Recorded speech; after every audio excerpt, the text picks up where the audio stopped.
Welcome, fight fans, once again to DAZN MMA. Sean O'Connell here, Dan Hardy across the pond.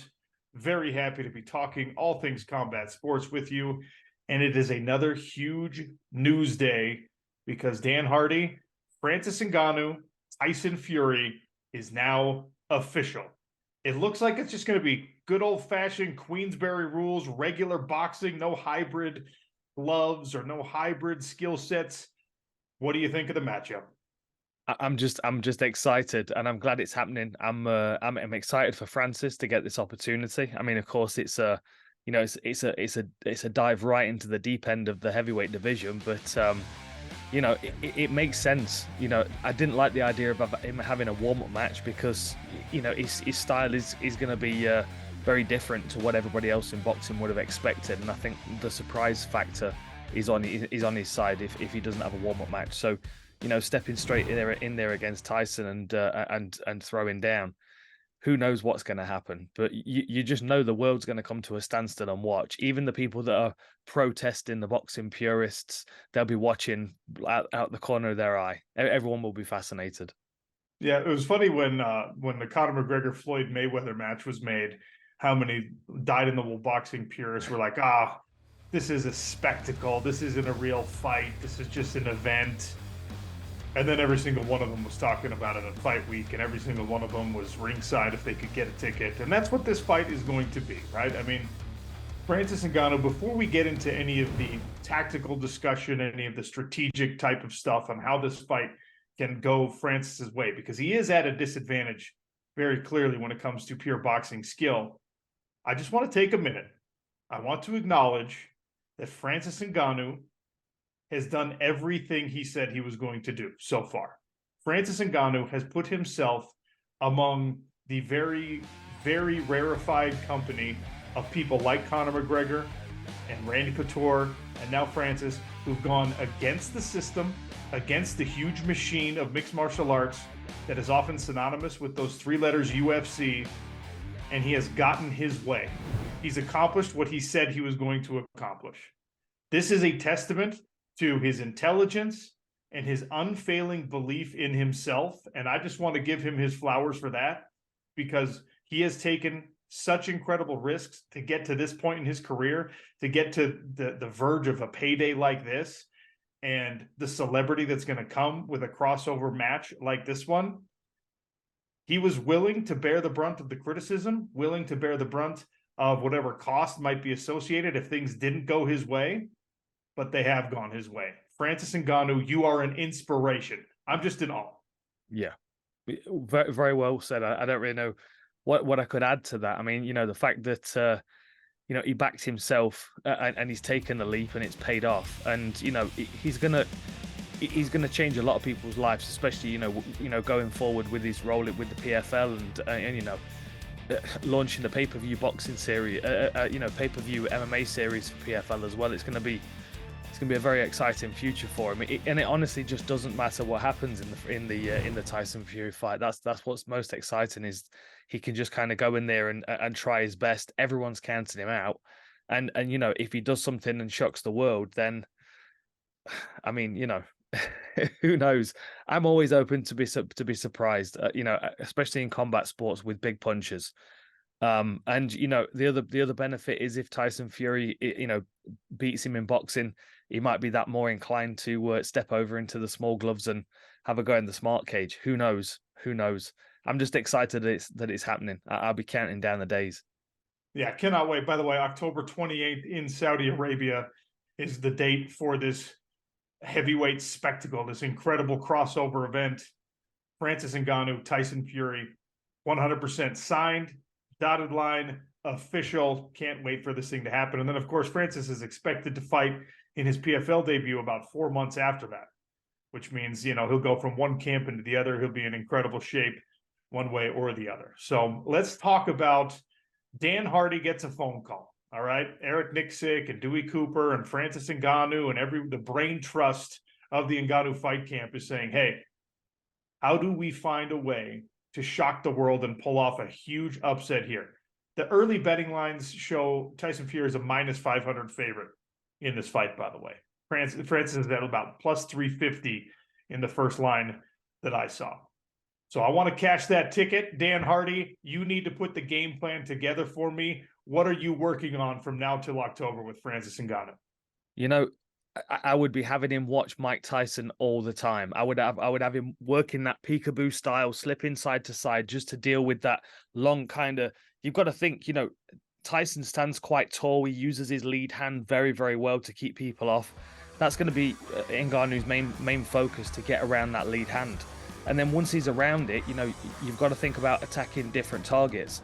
The temptation is going to be to go for the home run and swing for his face over and over again. And with someone who's as slick as Tyson Fury, you're just going to waste time punching air, and he's going to make you look silly. He's going to make you fall through the ropes. I would be working body shots, and I would take a leaf out of Canelo's book and work triceps as well. He beats people's arms up really well, and honestly, with the power that Francis has got, you imagine they're gonna wrap and tape his hands. They're gonna put 10-ounce gloves in it. He's gonna be able to wail on him like a heavy bag. Like, I would do as much damage to his upper body, his limbs as possible before even worrying too much about power punching to the head.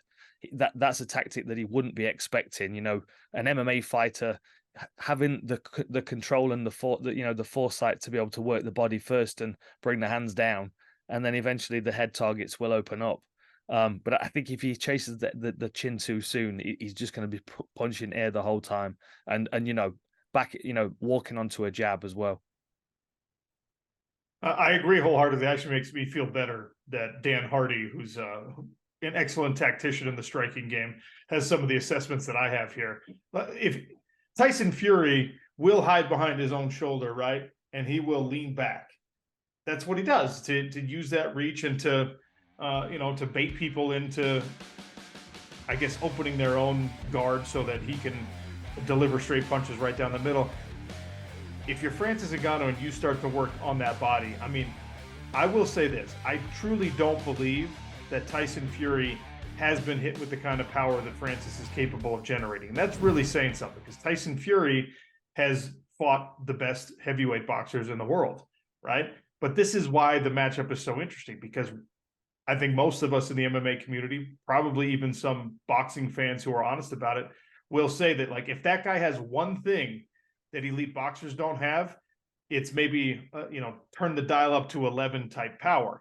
Now, how do you deploy that against someone like Tyson Fury? It's much easier said than done, but it's not without precedent that even in pro boxing, we see pure boxer versus puncher.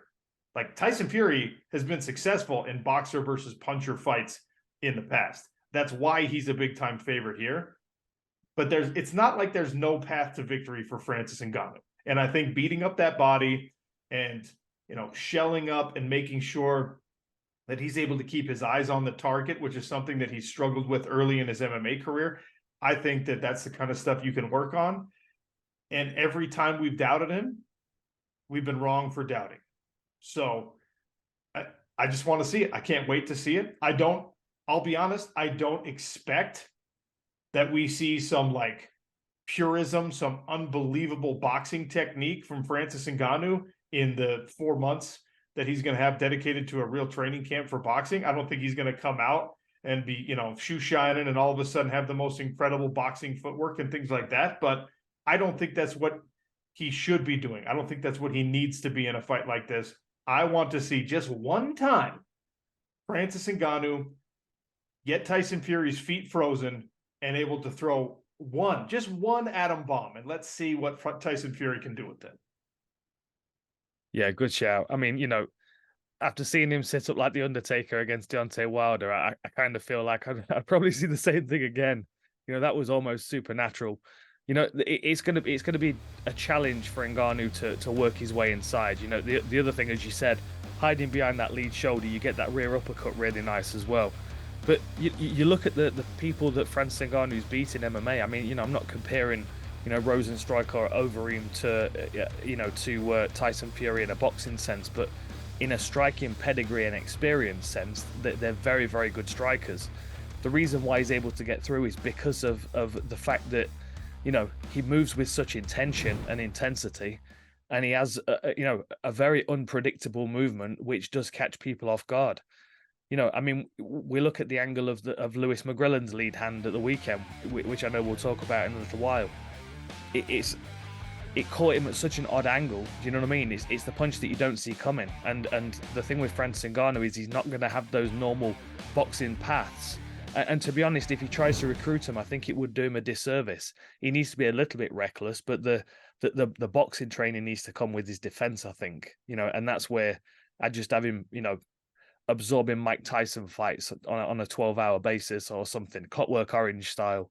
It's the way forward. Just the eyes pinned open. That's it. Yeah, there are some fighters, and I think Francis is one of these fighters, where offense is automatic, right? Yes, you drill it. Yes, you practice it. Yes, you improve it. You try and sharpen it. But your offense is automatic. And what you do need to work on is being disciplined defensively and keeping your chin tucked to your chest against a guy like Tyson Fury, who's going to hit you so many times. Like the volume proposition here, the stats, the Geico Cagenomics stats bundle that we read off at the end of each round is not going to be in Francis's favor here. But that's not really been the way that he butters his bread in mixed martial arts, and it certainly won't be in boxing. I'm not going to sit here and try and convince people that Francis should be the favorite in this fight or that he's definitely going to win this fight. What I am going to say is that this is must-see television. This is appointment viewing, not just for combat sports fans, but for sports fans, period. Because it's combat sports, boxing, and mixed martial arts is the only place where you get this, where you see I want to know what the baddest heavyweight MMA fighter in the world looks like against the baddest heavyweight boxer in the world. We don't get to see, I want to know what LeBron James looks like if you put NFL pads and a helmet on him and have him go run routes. We all talk about it, but we never get to see it. This is the only place where you get to see it. So I'm getting my pay-per-view money ready. Actually, I'm angling to find a way to get onto the broadcast somehow, but that's neither here nor there. Tyson Fury, Francis Ngannou, October 28th in Saudi Arabia. You will not want to miss it. We will be talking about it from now until October 28th.